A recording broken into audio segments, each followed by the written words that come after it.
Thank you.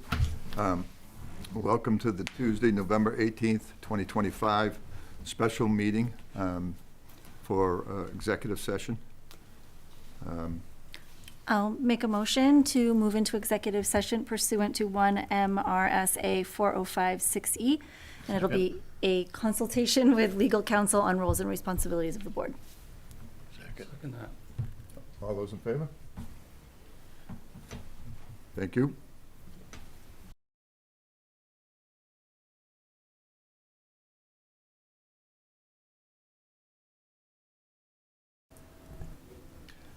Thank you. Motion. Motion to exit executive session. I'll second the motion. All those in favor? And I'd like to make a motion to go back into executive session pursuant to 1 MRSA 4056A, discussion of personnel matters. I'll second that. All those in favor?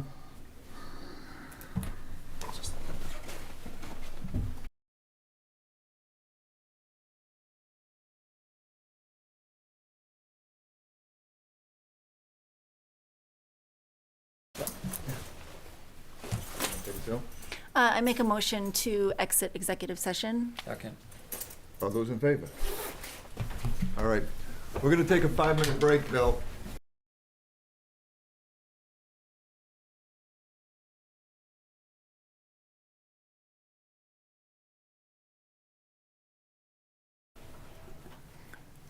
Good evening and welcome to the Tuesday, November 18th, 2025 meeting, regular meeting of the Select Board. I'll call the meeting to order. We have a full quorum. The whole board is here. Glenn, I think people have heard a little bit about is, I guess today's your second day? Yeah, well, we wouldn't work yesterday, but I was here. So I guess technically it's my first day, but I was here yesterday. So there are no minutes to approve. And what I'd like to do is we have several things on the agenda, but I'd like to bring the Sebago Lake Rotary Club up first because he has a meeting to be at in 15 minutes ago.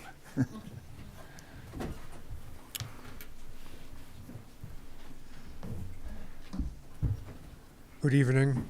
My name is Ingo Hartig. I reside at 21 Oakledge Road in Raymond, and I'm representing the Sebago Lake Rotary Club, and I'm asking for permission to hold another fishing derby in February, and it would be our 25th fishing derby. Wow.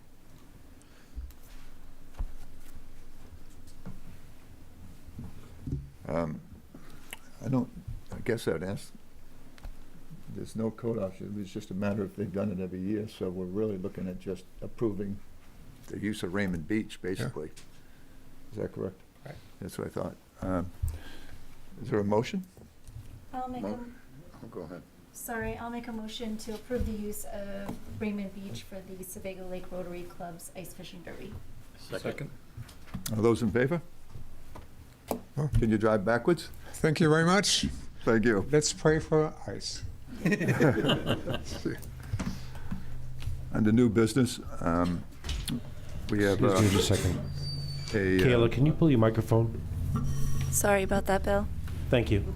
we have a request for Kevin Woodbury's resignation from the planning board.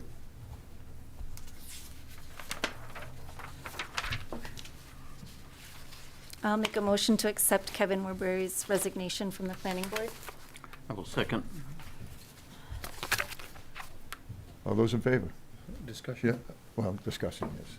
You can make a, I would like to thank Kevin for his hard work on the planning board, and they'll miss him. I was going to say that afterwards, but very good. And he's been very valuable in many ways. All those in favor?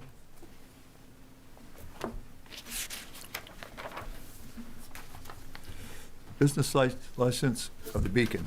Would you come up and just introduce yourself? And while you're coming up, I'll ask the fire inspector, who's been in there a few times, I'm sure, to just save a little time, and then you can introduce yourselves. Might as well see if there's any issues before we move forward. So, Mr. Chairman and the board, We performed a business license inspection on the 12th of November. There were some items that needed to be addressed. Most of those have been completed as of a follow-up inspection today. We are still waiting for the required annual fire alarm system inspection, testing, and maintenance to be performed with the report forwarded to us.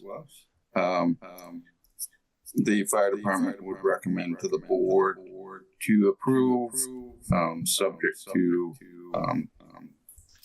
this inspection being completed and passing. Thank you. Gentlemen? Thank you. My name's Tom Salonen. Looking to we're purchasing the Beacon at 1233 Roosevelt Trail from the current owners, Pam and Rob Wing.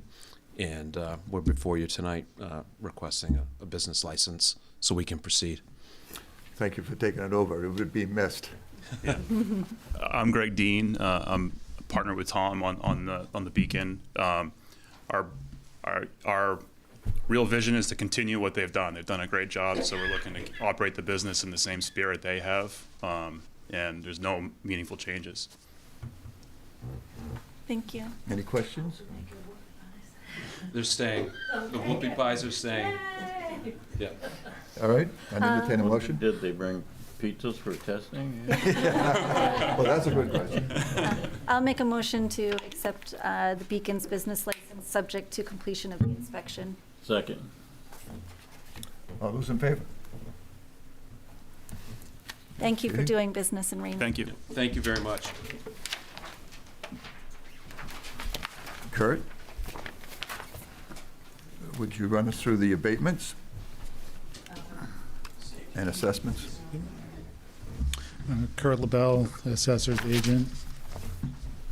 In your packet, you'll see there's a package of corrections for assessment errors that we've discovered post-commitment.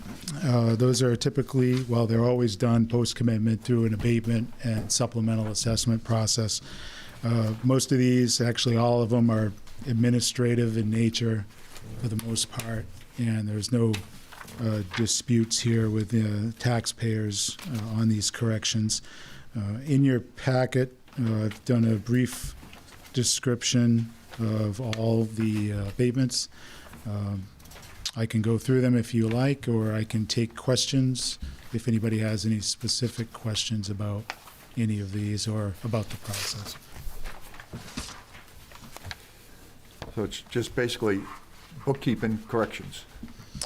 Yeah, the only issue that we had that wasn't related to that was one abatement on Pismire Road, where the revaluation company data collector made some assumptions about the property without accessing the property. The property was posted. They've been directed to not make any assumptions about properties like that until later on in the process. But this was a data collector that was here for a very short amount of time, and maybe the word didn't get to him.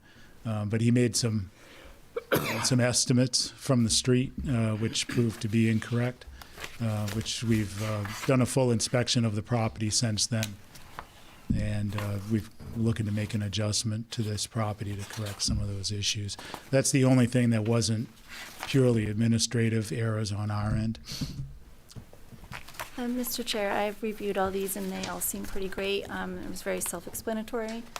So if it's okay with you, I'd like to make a motion. We can put them all together as one, right? For the we have most to part, do it looks individual? like yes. I think we can do them all together. That's what I thought. Okay. All right. All right, so I make a motion to approve the 7 tax abatements as shown on the attached certificate, totaling $7,565.12, along with the approval of 2 supplemental tax assessments as shown on the attached certificate warrant list, totaling $5,979.34. Second the motion. Any questions? Comments? Other than that, all in favor? Okay. I've got some paperwork for you to sign.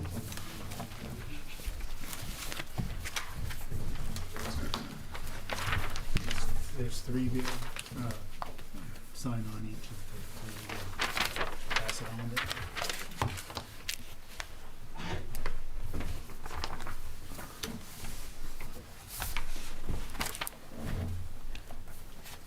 Chief, I think you're up next. Consideration adjustment of medical reimbursement amounts. Hi, Bruce Tupper, and this is just a formality that about every 2 years comes up where we have to realign our Medicare billing allowances to align with the insurance companies and standardize that rate throughout basically our region and service. So they recommend going to a 200% of the Medicare billing rate, which allows us to bill at the privatized insurances the same, that amount. Now, Medicare, you also understand that we have to write off a great deal of those. Someone who's on Medicare, once the Medicare has paid, we cannot take that to collections. So that's kind of the anomaly here and what's driving it. So the private insurances would pay a little bit higher, but it's standardized throughout the region. So this will be covered again when we do schedule fees on the budget process. This is just you updating what you're doing currently right now. You're changing it as of now. This would have to be updated now, yeah, or denied now. Either way. Recommend it to be aligned though, so that we are standardized throughout. Does anyone have any questions on it? You have a motion to accept the fee increases? Basically, that's what it is, a fee increase. So moved. I'll second. All those in favor?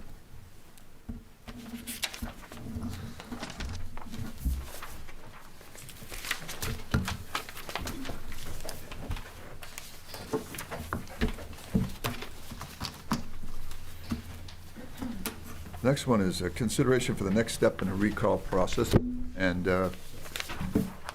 with this, as chair, I'm entitled to speak on the matter first and last, and I'd like to propose something here.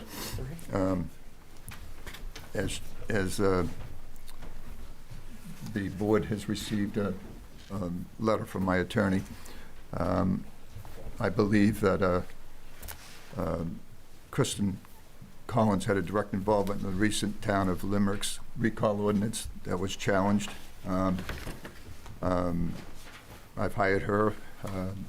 She seems to think it's very similar to our ordinance, and there was an attachment of her opinion.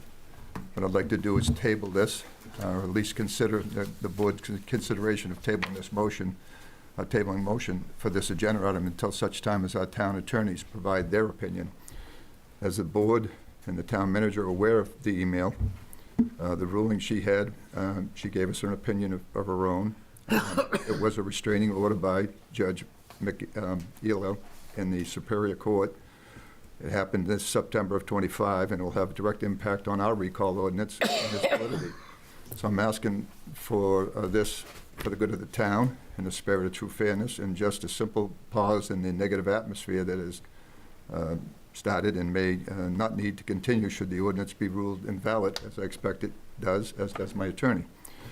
So, also in the interest of transparency, I just learned that if someone requested this through the Freedom of Information Act, I would make her opinion and the ruling available through our town. So I'm looking for the board for discussion and possible tabling of this matter until such time as our town attorneys have. So I just wanted to, because I'm covering for Mel while she's at the training, she had an informational memo that she provided for me that outlines the timeline and a requested action from the board tonight. I did receive what Dennis is talking about, and I had put it out to Phil Saucier, who got back to you all today. Not going to go into his legal analysis because I won't do it justice, but the gist of it that I got here is In their opinion, you do have a legal ordinance, and they are aware of the challenge for the Limerick recall ordinance, in which Superior Court granted a preliminary injunction on September 18th. That means that the recall was temporarily put on hold. In putting it on hold, the court found the town treasurer that's irrelevant to this, but their opinion is, I understand no final opinion has been issued on the merits of the appeal, which applies only to the specifics of the Limerick ordinance and was based on the evidence in the court, in the record in that specific case. We are not aware of any Maine Supreme Judicial Court decision that would otherwise prohibit municipalities from enacting their local recall ordinances that are different from the statutory recall process. So I believe the recommendation from the clerk is still to request. Well, can I just go through the timeline too, just for the public's information on the process and everything that she had laid out before we get to that? So just for the benefit of the public, Friday, September 26th, there was a notice of intent to initiate a recall process through petitions. Tuesday, September 30th, petitions were prepared and issued to an initiator. Thursday, the 30th, was the end of the 30 days for the petitioners to collect signatures. Wednesday, the 29th, petitions were submitted to the clerk for certification. Thursday, November 6th, the clerk completed verification of the signatures and sent written notice to the select board. Friday, November 7th, is when we have to kind of align these next steps. So Friday the 21st of November would be the last day that you could schedule a public hearing and election.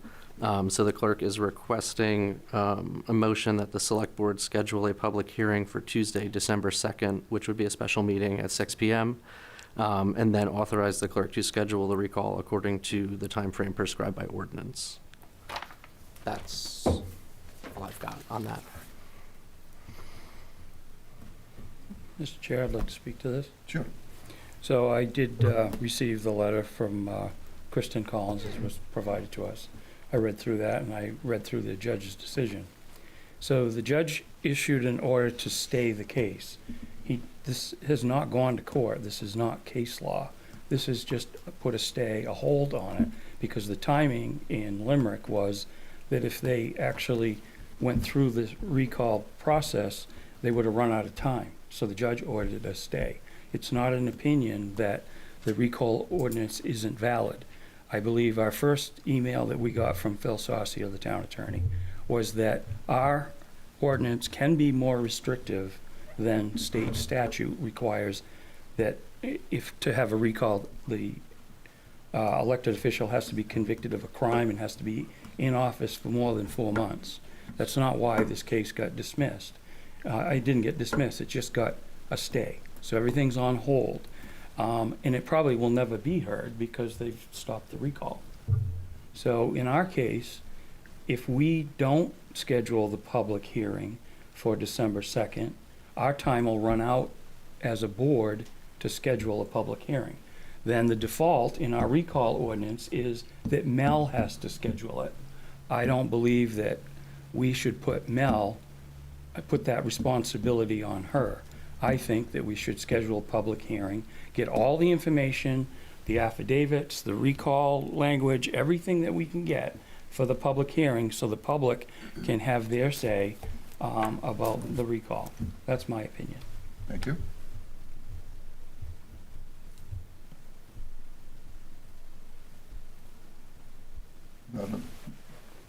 Did you say you sent Phil's response to? I forwarded it to you this afternoon. Yeah, that's what I was reading from. I didn't get one either. It was sent pretty late in the afternoon. I got it, but I have it here. I can also give you copies, but. Because I think if we're waiting on Phil's, well, Dennis is waiting on Phil's response, and we have it. Yep. And you read part of that right there, that he was fine with it, you're saying? He was comfortable proceeding. Okay. All right. That's what I was waiting for. That's why I said I think we need to have the public hearing so we have all the information available to everybody. And then have that in the e-packet so that the public hearing, the public is well informed. That's all we're doing, is scheduling a public hearing.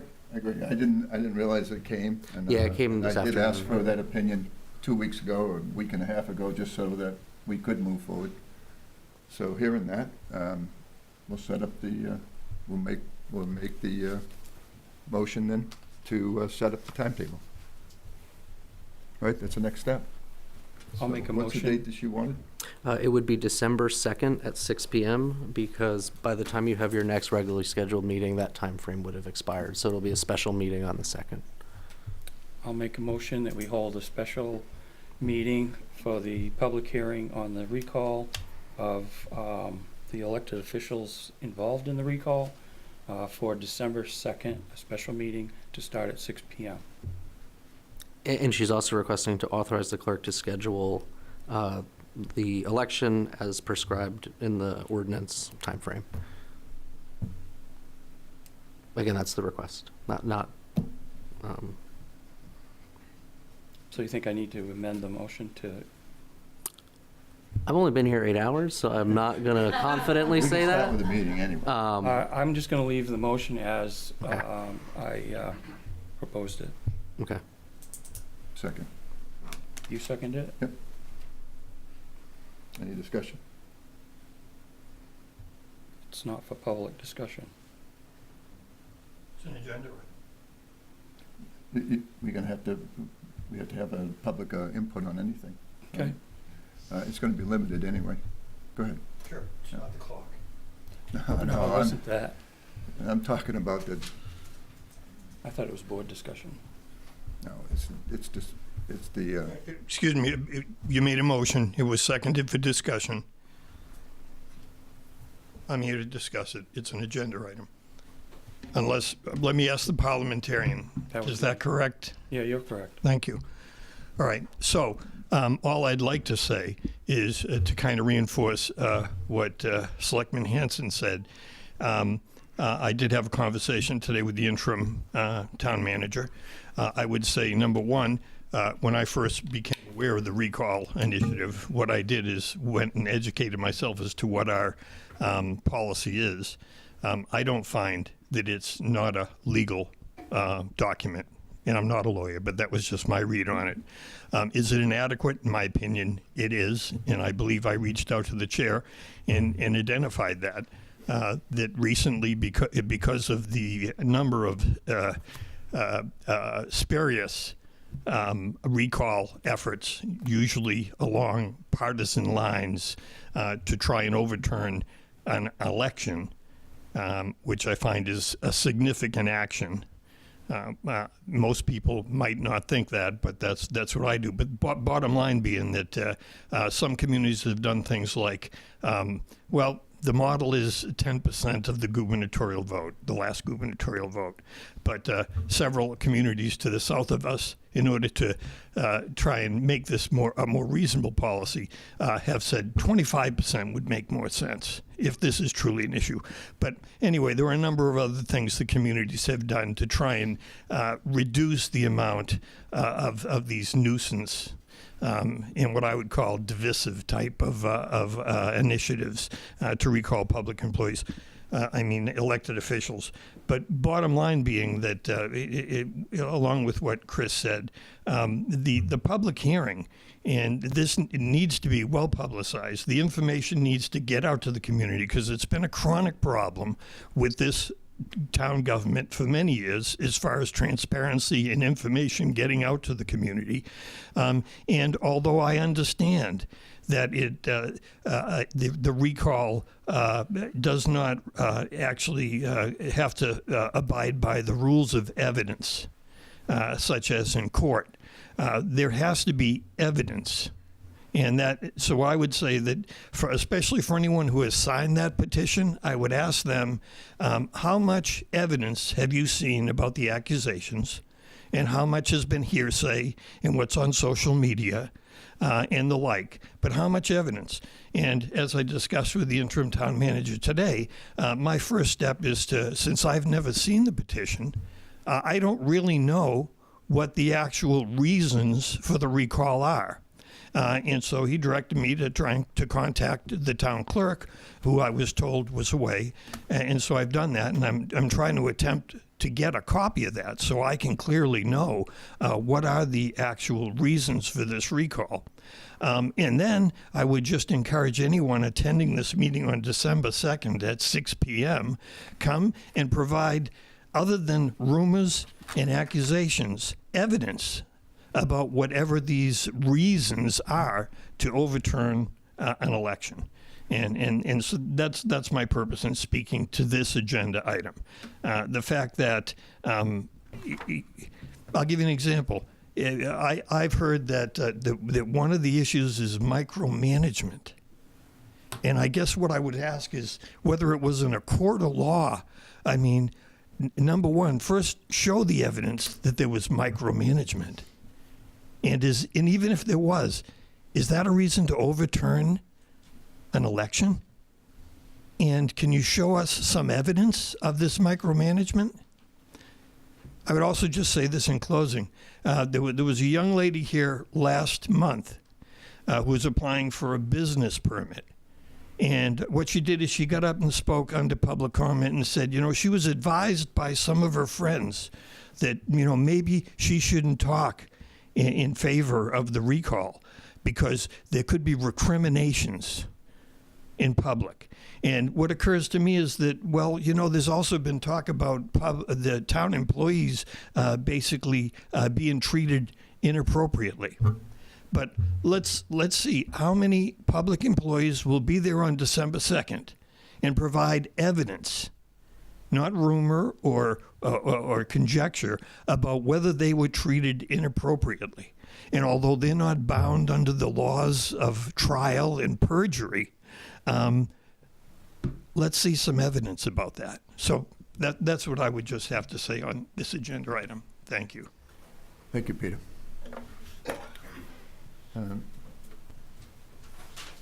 Any discussion from us? Move it.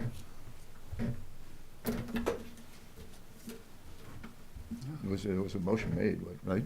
Anybody else from the public? Yes. All right. Yeah. All those in favor? Okay. Old business. I had that put on relative to the bylaws, policy and procedures. I asked Mel to put that on in case anyone had anything from old business that and one of the things I thought about was the MMA, because we're going to take it up the next month. And we haven't. And we haven't. And the only reason I said put it on there is because there's been a couple of things that have slid through. And if we don't have to talk about it, you don't want to talk about it, that's fine, because I can put it on the agenda next time, but.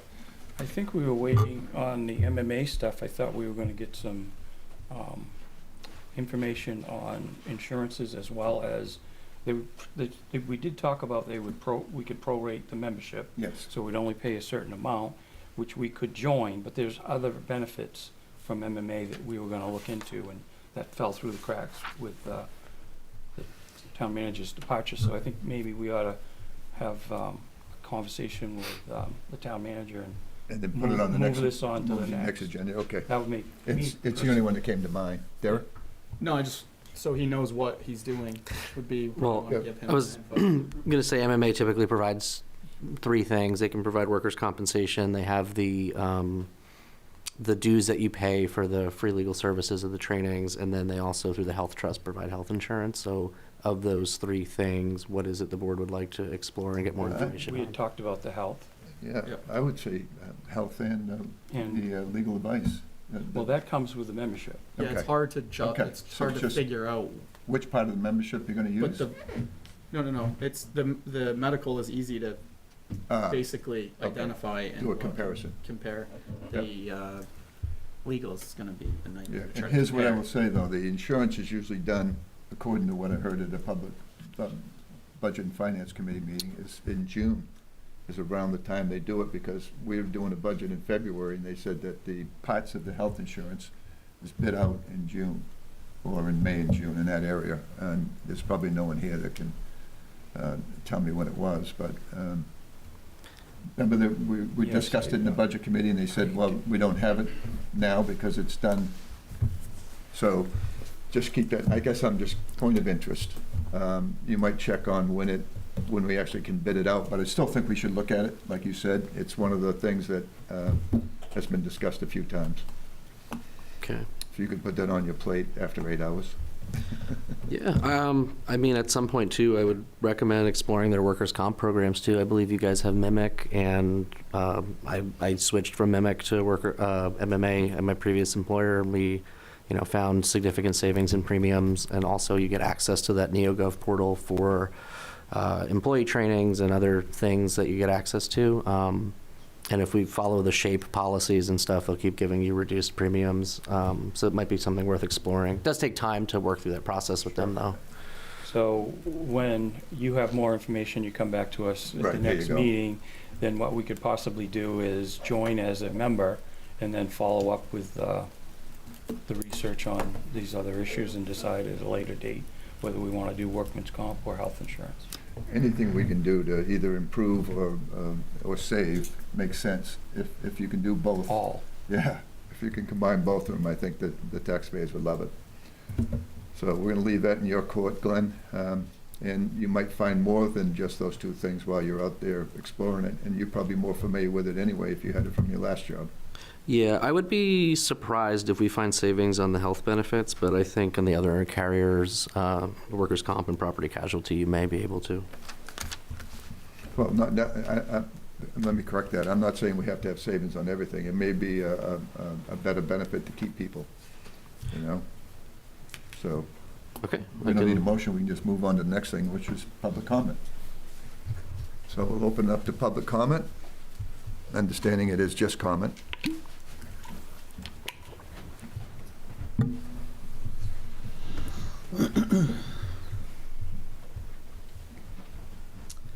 Good evening, Grace Levitt, Levitt Road. Just a number of hopefully quick items. Sorry, trying to get my list. So quick. I just wanted to point out, for anyone that hasn't noticed it yet, that the RSU 14 newsletter is posted on the Raymond website. I'm thrilled to see that. I know the website's being reconfigured, redone, but hopefully that can remain front and center. Well, maybe not front and center, but certainly very visible. And it's an attempt to try to be sure the public is staying more informed on what's going on in the RSU, what's coming up at board meetings, et cetera. So I thank whoever was responsible for that being there and calling people's attention to it. I also wanted to mention the Raymond Food Pantry. A lot of talk in the last few weeks about the needs in our state and also in our town in terms of people that are suffering from not having sufficient food, from food insecurity, and to encourage people to keep donations coming in to the Raymond Food Pantry. Again, that information is on the website under Community. And so for donations, you can drop them off at the Lake Region Baptist Church, 1273 Roosevelt Trail, or mail them in to Raymond Food Pantry, P.O. Box 144, Raymond 04071. It's on the town website, but just wanted to mention that. And for those who need that service, the food pantry is open every second Thursday of every month from 4 to 6. But there's also a number posted on the website if there's an urgent need, 655-6594. And I believe I was told it will be open again before Thanksgiving this month, but I didn't get the actual time for that just yet. But again, you could call and leave a message. The volunteer doing this is amazing. He does get right back to you when you leave a message. So I want to be sure people know that. And there's two more things. I would really hope that the Select Board would consider including in the budget going forward any and all items to help with traffic calming measures. I know I've talked about this off and on for quite a while now, and I did see the signs that were out there, at least for a while over the last several months, that helped to, remind you what the speed limit is. But to see those actually posted permanently in a couple of spots around the town, I think would be great. We keep hearing in the news throughout our state about traffic accidents, and some of them, unfortunately, leading to fatalities. We just don't want to have that happen in Raymond. So if that can be somewhere in our next budget, I certainly will be supporting that, and will do what I can to get us to support it as well. And along those lines, I saw for a little while on the website there was an RFP out for trash pickup and recycling, and I would hope that that will include some efforts towards reviving our efforts on recycling, and maybe encouraging more people to recycle and having that curbside pickup. I think it's very convenient. Maybe some more information needs to go out. And I apologize that Dennis, I think some time ago you asked something about a pamphlet that had been made, and I said I'd get it to you. Well, 2 months later, I have a copy here. I'll leave with you or with the town manager. I don't know if there's any more up at town office about, you know, what the do's and don'ts of recycling. But again, for people to be recycling, I think would be helpful for our environment. And that was it. Thank you. Thank you. Peter?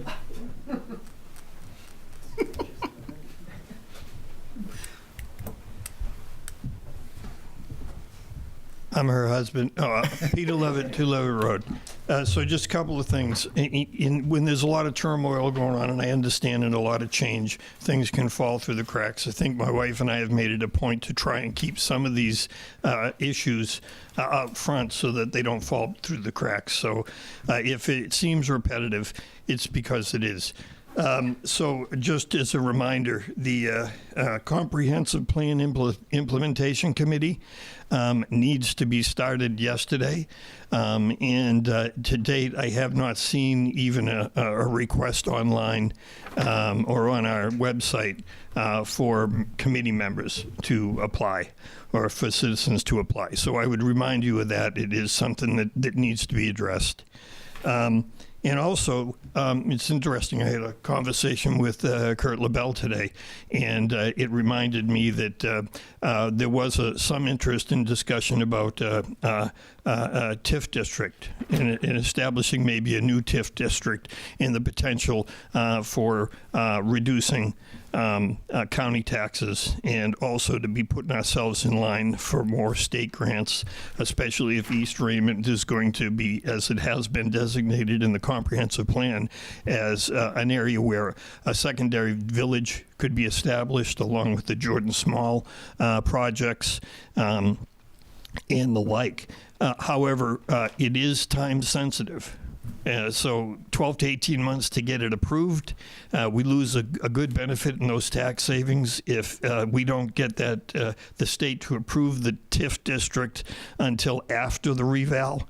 We want it to be basically reflect the reval now, the valuation now, and that's where the most clawback from the county could be affected. It's more than just the savings of taxes, but just having that TIF district established does put us in line for more in the way of state aid and development. And so along those lines, what Kurt said was, it's too bad you don't have an economic development committee. Well, we did have one at one time, and it went away.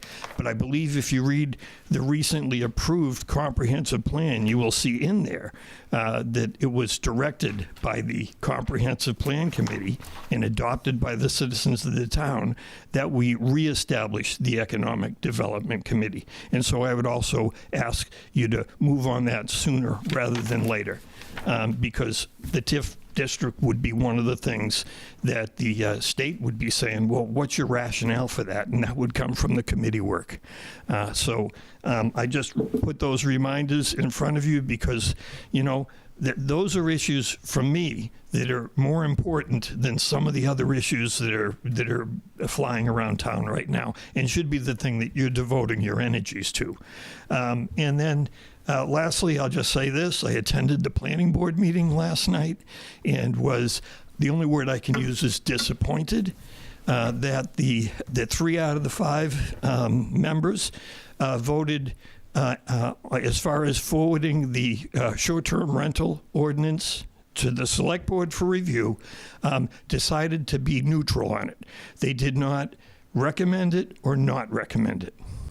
And I guess I just find that to be something that is disappointing when, in fact, it was that entire committee that developed, along with the town planner and the code enforcement officer, that ordinance, and that it also stood up to legal review.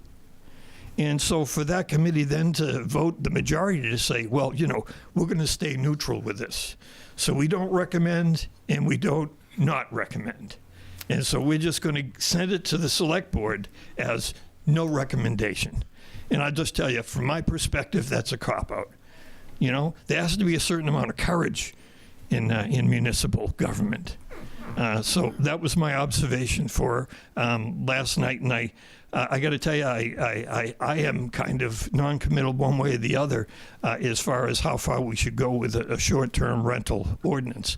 But I do know this, that it's not going to go away. And the life safety and the environmental aspects of it are necessary. The rest of it, that can come. The nuisances, you know, they lit a bonfire, they're making noise after 10 p.m., and all that other stuff is stuff that down the road, if there's some type of enforcement mechanism or something like that, then so be it. But my experience has been most neighbors are neighborly, and they take care of each other, and they respect each other. So those that can't, you know, I would say, you know, there must be some mechanism to at least track that. And so what the comprehensive plan asked for, and all we were asking for, was to have some way of getting a handle on what the problem is. And the best way to do that would be to have some sort of registry, where at the very minimum, the town would know who the owner is, what's the contact information. You know, can we get a hold of them with 24 hours to tell them that, you know, the neighbors are having an issue with loud parties or fire or garbage or parking or whatever? But like I say, what's included in that ordinance and what you should pay the most attention to is that it addresses life safety and environmental impact. And so that's all I have to say. Thank you. Thank you, Peter.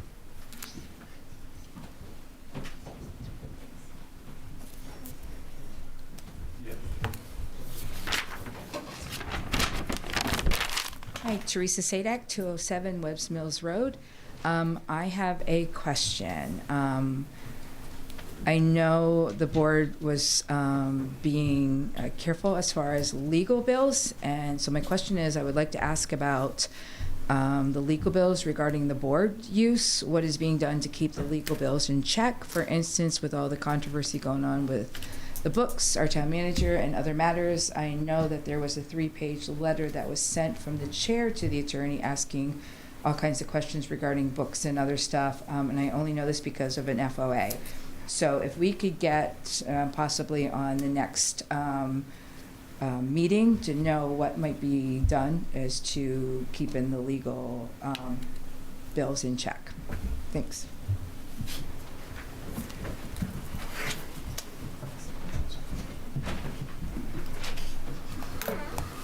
Anyone else? Riley Sylvia, Parks and Rec. I just want to give a huge shout out. Before this, I just came from Jordan Small. We had a gather and give event, which was also spearheaded by another family that helped us out. And we got donations from a lot of people in the community. We had some drop-off spots that people could drop off food donations. And we boxed, RES created decorated boxes, and we boxed 25 meals for people in need for Thanksgiving. That's from turkeys to stuffing to cranberry sauce to turkey pans to Thanksgiving plates and napkins. So there's 5 of those that are going to be available at the Raymond Food Pantry. So I'd like to give a big shout out to everyone in the community who helped with that event. Thank you for putting it together, Riley. That's what community's about. Anyone else? Seeing none, we'll close that section. We'll go to select board comments. Thanks a lot, Riley. I was going to thank Parks and Rec and Dakota and all the volunteers up there today. It was from 5 to 8 on a select board meeting night, which wasn't my favorite time to go help and volunteer and play with you guys. 65 people, so it was from 5 to 5:30. That's awesome. Nice. Wow. It's somewhere there early. But anyway, I was really happy to see that. It kind of spread like wildfire on at the book fairs and also social media and all that stuff. So it was nice to get all those. And there was some complications in trying to store and get stuff all in, but everybody worked really well together. And it's nice that the number got up to 25. So that's pretty good. And like she said, there's still, if you forgot or didn't see it or just hearing about it now and still want to give some, there is a spot at the food pantry in Raymond, so you can still give there as well. That's all I got. Thank you. Good. Anyone else? We're going to turn it over to the Town manager, and I think this one's going to be brief, but I just wanted to introduce myself to the public. Obviously, the board has met me. Today was my first day. My name's Glenn McLowski. I'm your interim town manager. I was appointed to a 6-month contract by the board in October. I was under contract with my previous employer till the 14th, so I've been trying to bring myself up to speed. So as you can imagine, it's a little hectic starting on a select board meeting day because I got to prepare for this and also kind of get to know staff. So I don't have any departmental updates for you at this meeting, but we'll resume those regular reports at your next meeting. I've had the opportunity today to meet with many staff, board, and residents towards several facilities over the last couple weeks, and be continuing those visits throughout this week to get a better sense of the staff's priorities, operations, and needs. We're also in the early stages of kicking off budget, so I don't plan to reinvent the wheel or anything, but I will begin scheduling time with department heads over the next month so we can begin assembling our budget books for introduction in February. I'll be attending the Finance Committee meeting tomorrow. I had a chance to meet Karen yesterday. So I'll be in attendance and we'll talk through the timeline and our next steps for the budget process. Our next regularly scheduled select board meeting is December 9th. I just want to thank everybody for the warm welcome and the opportunity to get to help you all through this transition. I have some documents for the board to sign that Mel has left, so before you go tonight, just make sure to sign those. I have a projects list that I was going through with the previous town manager, who I was fortunate enough to get to work with over the last 2 weeks. So I'm excited to say I think we'll be launching the new website sometime in December. I just need to meet with staff and kind of come up with a timeline for that, but they were able to kind of wrap up some projects that they were working on. Yeah, I'm just happy to kind of get to work and get to know you folks and help you out. thank you. I do have a question. Didn't you say something about dealing with Airbnbs? You had mentioned the ordinance that planning board. I have seen. Are you asking like just in my experience? Yes. In what regard are you? You had said when I mentioned to you that we had an ordinance or two that were going to be coming through, I thought you said that you had connections for at least a filing registration system that. There are programs out there. There are a couple I'm familiar with. I think AirDNA is one.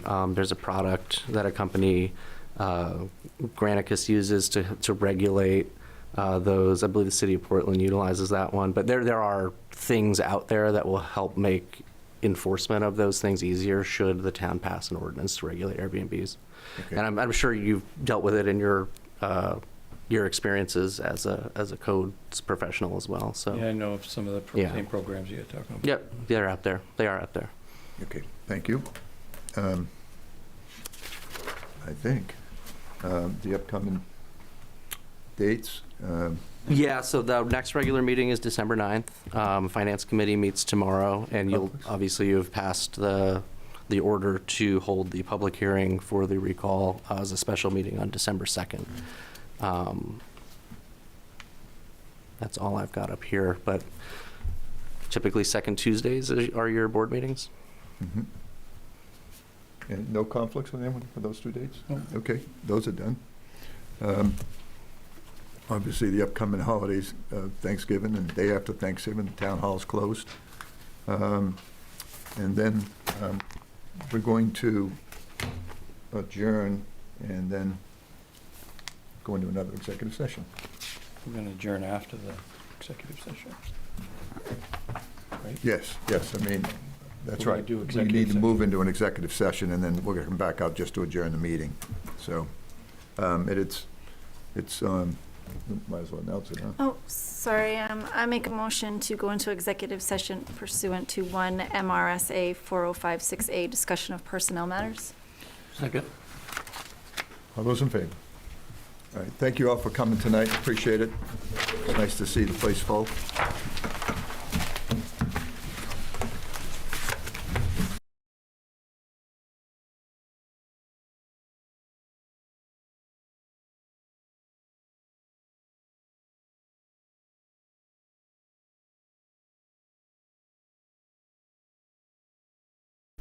Thank you. Want to make a motion? Sure, I'll make a motion to exit executive session. I'll second the motion. All in favor? Then I'm going to follow that up with a motion to adjourn. Second. All those in favor? Thank you. Thank you all for showing up.